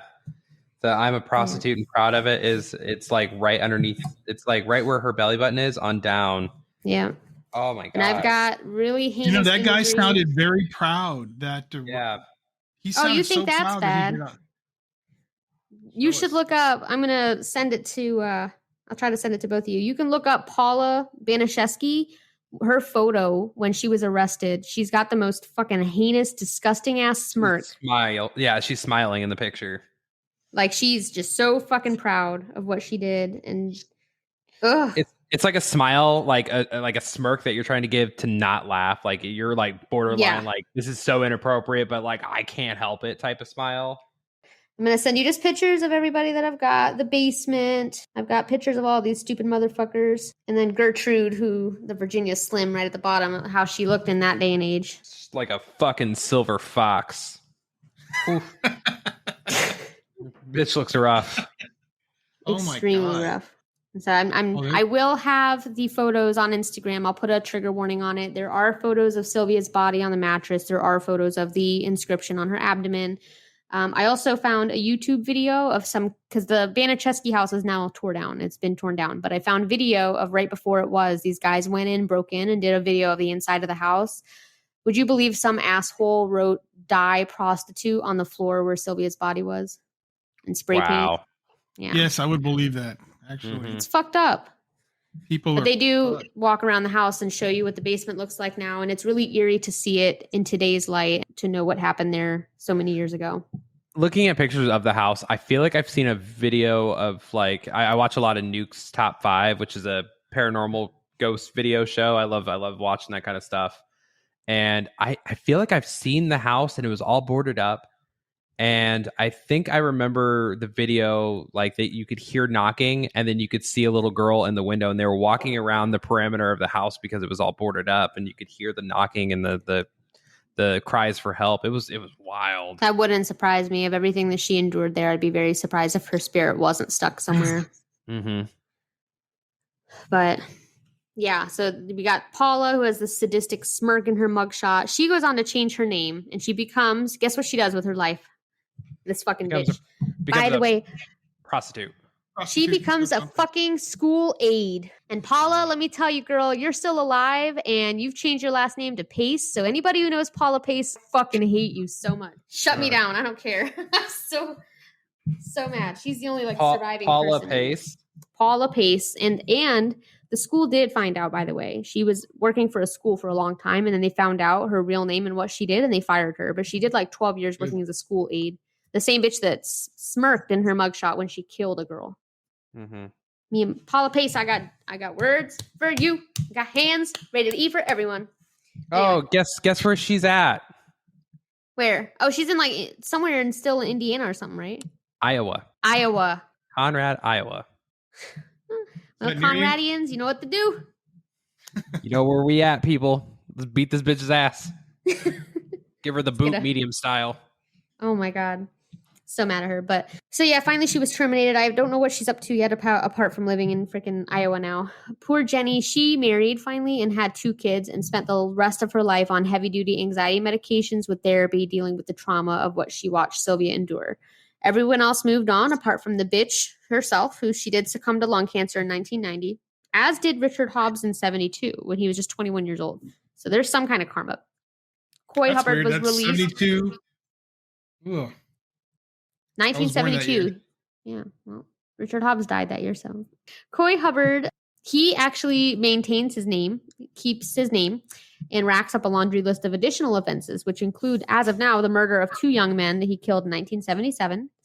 And then Lester and Betty, who are the parents of Sylvia and Jenny and the others, they pass in 1998 and 2013, respectively. And Jenny repeated more than once, whatever happened was not her parents' fault. They were only guilty of being gullible. Coroner concludes the autopsy on Sylvia.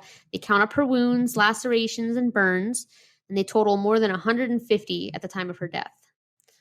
As of now, Sylvia's body rests at the Oak Hill Cemetery in Lebanon, Indiana, and the town does have a few different memorial markers and monuments around their popular business district areas. Lebanon, Indiana is known as the Crossroads of America. Having heard the story, I don't know that I like that. And it does seem to me that the crossroads of America are paved in blood. Full circle. So that's our story on our girl, Sylvia Marie. I do have a too cool for school fact that's going to be a little bewildering to you guys. So there is some government conspiracy involving Gertrude's release. And I did some digging and found this. I was really excited. So only after 20 years, she was originally handed a life sentence, remember? Right. So she was reevaluated for parole and released. And it was speculated that she may have some involvement regarding an incident where women of the all-girls prison were becoming pregnant. Rumor has it, Gertrude testified on behalf of the prison guard's innocence after a $1 million lawsuit was opened against the jail by an inmate in the 80s. At first, I could not find evidence of this anywhere, and I looked hard. But you know what I did? I wasn't going to give up until I found it. And I frickin' found it. Thanks to one amazing community activist, and her name is Tommy Elmore, and she is probably the #1 shining hero in this whole story. And our girl, Tommy Elmore, has a whole YouTube video explaining her role in this, and it has 2,000 views, guys. Damn. For real? So, for real. So we're going to play a little snippet from our girl, Tommy, who, shout out to Tommy, because you fucking saved it with this shit. You really, she was by Jenny's side the whole investigation. She was very much so the person that Jenny needed in that moment.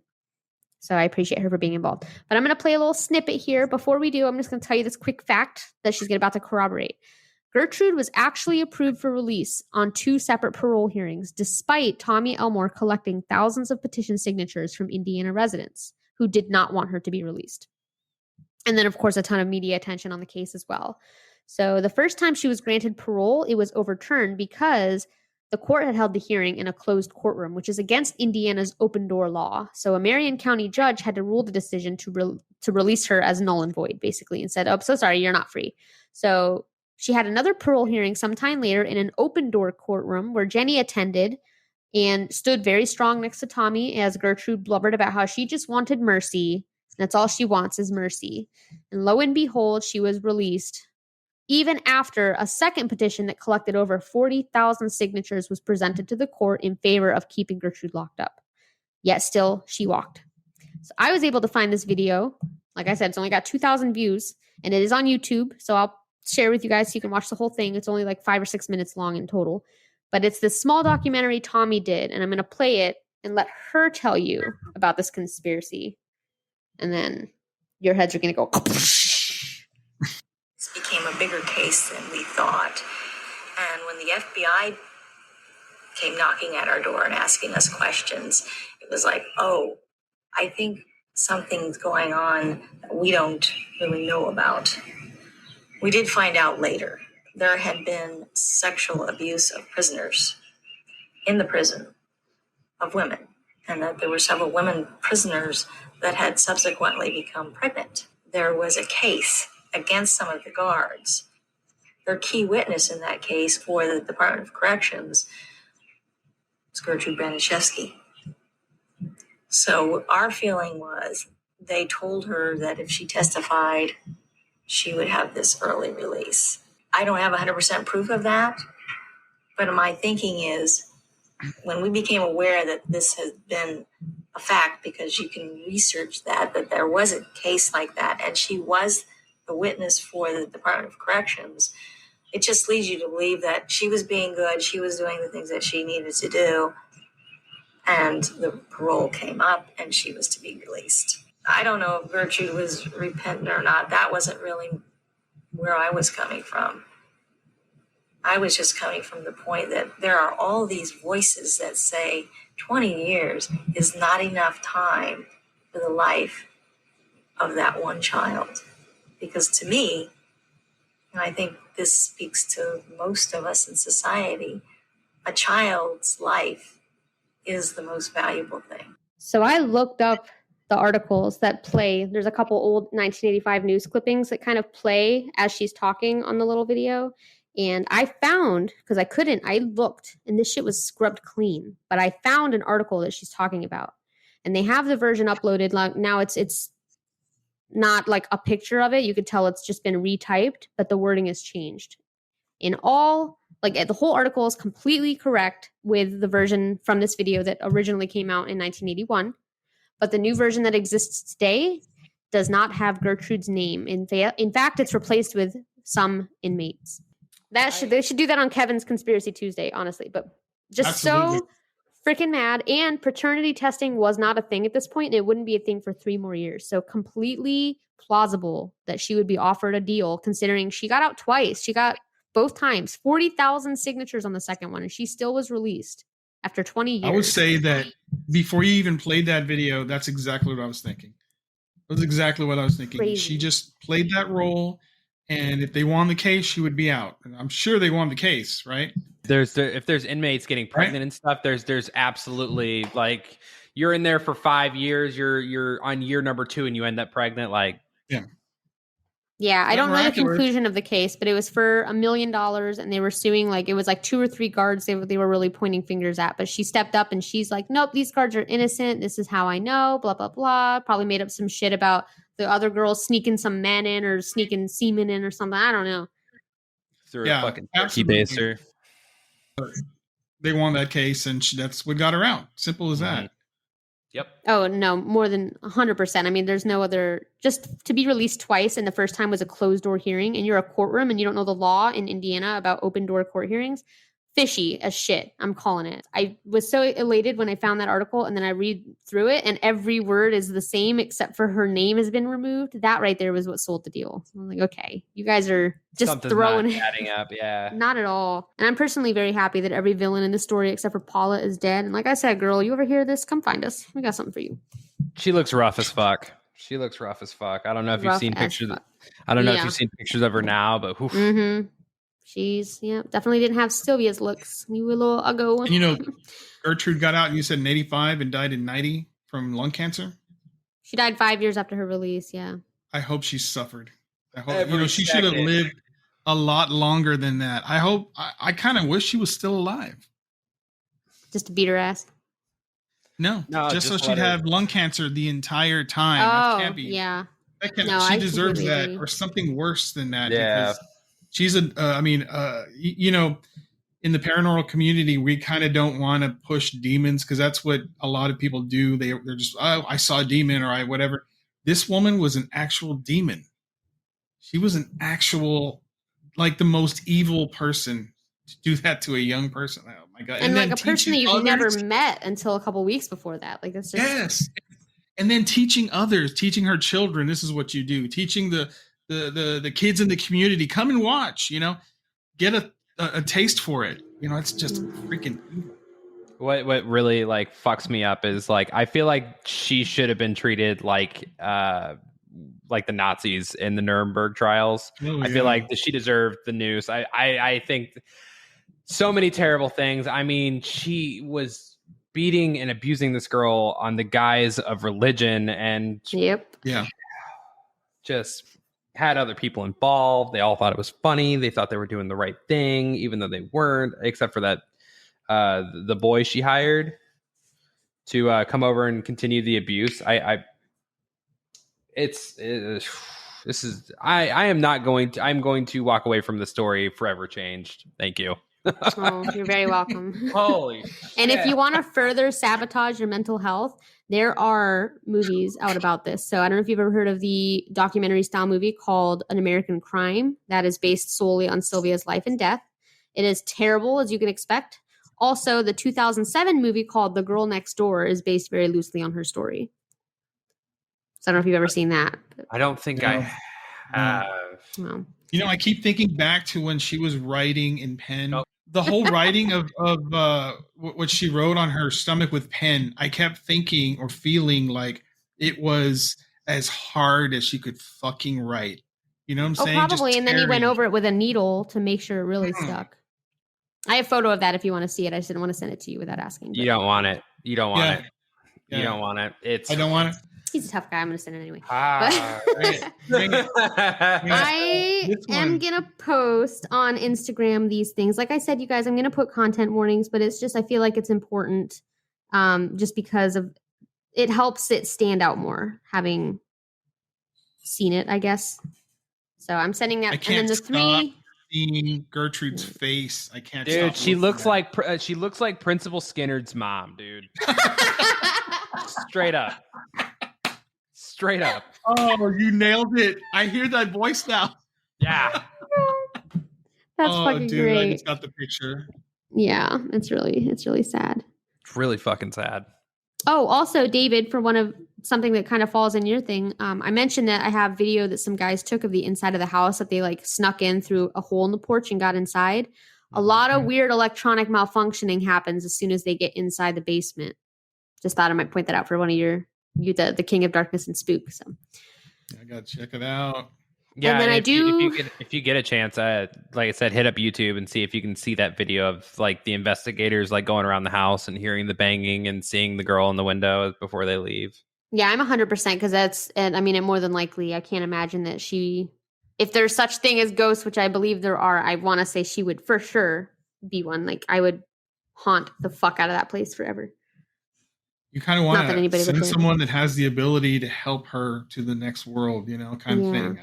She's suffered enough. Sad that someone went into the bedroom that her body, like that she essentially died in, and scrawled horrible shit on the floor. And even the guy, like he's like, that's fucked up. I'm like, it is. Like, poor girl was not a prostitute. She was a 16-year-old innocent fucking girl who had a horrible family life, like inconsistent, and she was still smart and did well in school and loved her sister. Like, that's an extraordinary person. Well, Gertrude infected all of those children in the neighborhood, and it had to be one of them. Don't you think? It had to be one of them that was actually witnessing this stuff. I would imagine, participating in it. And one of her disciples. Damn, that woman was horrible. That is probably the worst story I've ever heard. Now, this is going to be a really off-putting question, and it's going to come off really weird at the beginning. Did anything good come from this? Like, did any kind of laws change? Did anything happen with the court system where any kind of rules were changed other than Gertrude being released from prison? I mean, is there anything that like came out of this that what's her sister? Jenny. can like hang her hat on and say, I lost my sister, but at least we changed something. We made it so this will never happen again. It did not sound that way. Now, given I didn't do a whole lot of research into if there's any foundations that came out or anything, and I would hope that there would be. From what I could find, I didn't see anything outright. There might be something out there, and I just hadn't searched for it. But from what I could find, it didn't seem that anything changed. It didn't look like anything. I don't think so. Grew out of this. It's a fucking shame. Yeah. No. I do want to mention that I did see the Wikipedia article has a lot of information incorrect. And so I didn't want to include this because I can't prove it with fact. But in the Wikipedia article, it states someone at the school called Child Protective Services or whatever the at that time version of that. And they came out and spoke to Gertrude and basically said the case was closed. Gertrude said that the kid had run away and they closed the case and never went back. I couldn't find anything to corroborate that, so I didn't want to include it, but it is in the article. It's a possibility that there was also CPS involved and they also closed the book and were like, nothing to see here. So just everybody failed her, like, except for this Tommy girl who took care of her after the fact, but freaking terrible. That's a rough one, man. Wow. It's tough. This one was rough. I will forever see this little girl in my dreams from now on. I am forever scarred by those pictures. Yeah, it's awful, but it's also something that I want people to talk about more because this happened in the 60s and I feel like forgetting about it doesn't do, nothing obviously changed because of this. So the least we can do is remember her and hopefully keep her name alive. And I hope that's what we're doing. So if anyone hasn't heard of her and now wants to do something with that, make a foundation, donate in memory of something, please let me know if there's anything out there. I'll probably look on my own after this to see if there's any foundations for her. But I did use a few different sources for all the information. Of course, I started with Wikipedia and checked off things as I went that were accurate. Murderpedia had some good stuff. Tommy Elmore's documentary on YouTube has some good stuff. And then I read the very long word-for-word transcription of the court hearing, which is billions of pages long. I was going to say, very long. You pat me on the back for reading the Book of Mormon. I pat you on the back for reading that boring ass shit. Mm-hmm. It was extremely boring, especially because the majority of the questions that they asked at that time were all being, what's the word when they're like, objection, overruled, objection, sustained. I'm like, can you answer a fucking question? So it was really frustrating making it through all the court talk and stuff. And like what they can and can't ask. But I did get the information to corroborate everything I talked about from that article. Now, a lot of the things that I said were from Gertrude's words were because I don't have another source, and I don't believe Gertrude that she's being honest with anything she fucking said.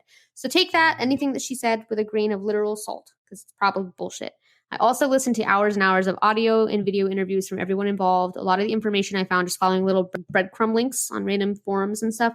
But I'll post it on all the socials. You can see them there. And if I have any info about where to find it, I'll provide that for you. It's going to take days to go through all the evidence that I found and post it. So I hope you guys like it. And don't listen to the Wikipedia page. It has a shit ton of errors. I'd like to fix it, but I don't have the time. So if somebody wants to go through and fix it, please do so.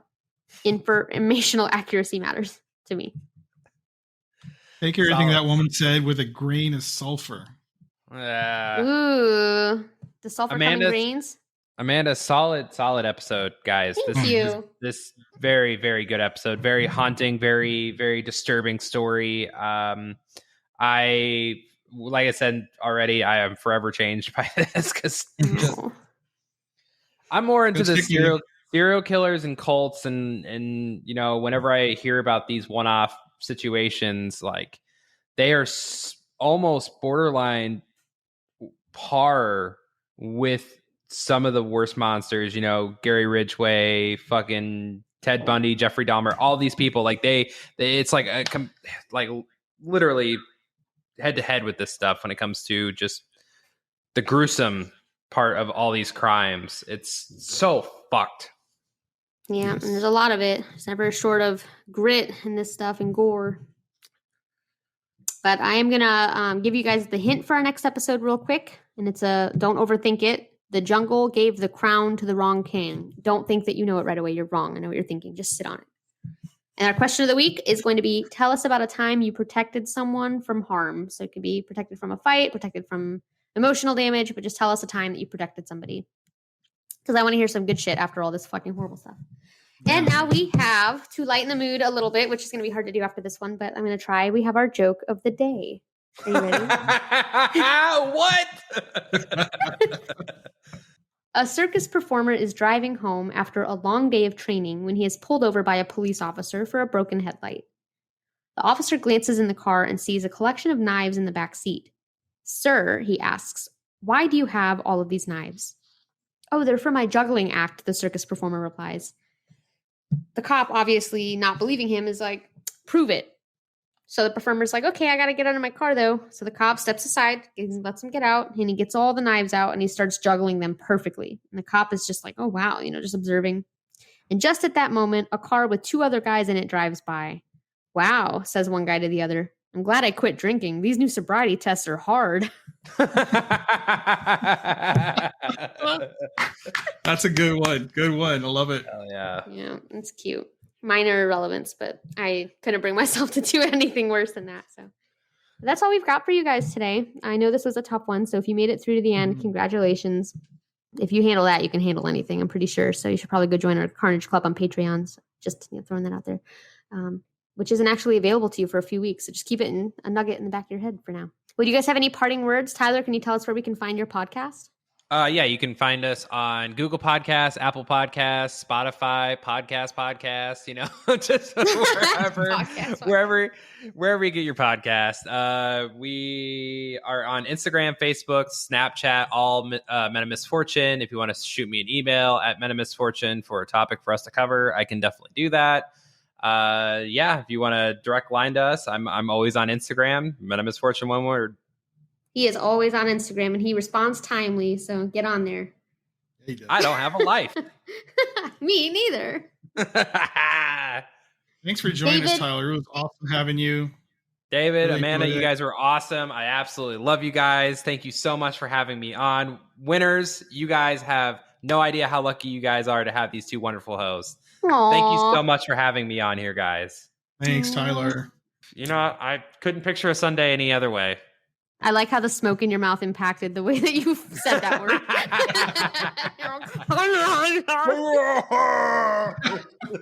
It's so hard. It's so addictive. So difficult. This thing died like 5 seconds in. I was like, fuck. She asked if we were ready, and I was like, no. Just gonna have to get high afterwards, I guess. Whatever. Oh, man, what are you gonna do? Shucks. David, where can we find Down the Rabbit Hole merch for those folks who might want to get hip with the threads? Oh, that's right. It's going to be etsy.com/shop/deeper down. That's the shop. That's what I'm wearing right now. It's my Deeper Down shirt. Hey. You can also go to deeperdown.store. It's a website where you can also purchase the merch. And you can find me on Instagram and Facebook under Down the Rabbit Hole. We also have subscriptions, by the way. Yeah. Oh, yeah. Go do that. We have a really cool little group chat going on in there, and it's a lot of fun. So come join us in there for $2.99 a month. Talking to cool kids. Extra content for sure. It's always about the extra content. Always pushing it. Yeah. And for $5.99 a month, you can subscribe to David's OnlyFans. Hey, what do you do on there? Is it feet pics? Tell me it's feet pics. I'm subscribing now. I have these videos where I just sit on cakes and pies. I bet you're a fucking multi-millionaire. With that background, I bet you're a fucking multi-billionaire right now, man. All right, guys. Well, we're going to end this before we round into our second hour. So thank you so much, Tyler, for joining us today. I really appreciate it. Thanks, thank Tyler. you, David, again. Thank you guys for having me on. It's been awesome. Everyone go check out Men of Misfortune Podcast. Like I said, they do a really great job. And if you're into the research, like you know me, go listen to his latest episode. That shit is crazy. I do work. You do work. You heard it first. If you guys want to give me a follow on Instagram, I have a new show coming out soon. Just keep your eyes out for that. I'm not sure what it's going to be yet, but give me like a month or two and it'll be out. Sweet. Awesome. Well, let us know when you get a name picked out and we will shout it out so that our listeners can come find you guys. I'm blessed to have you guys as friends. Aw, we're blessed to have you. All right, guys. You stay alive, kids. There shouldn't be any kids here.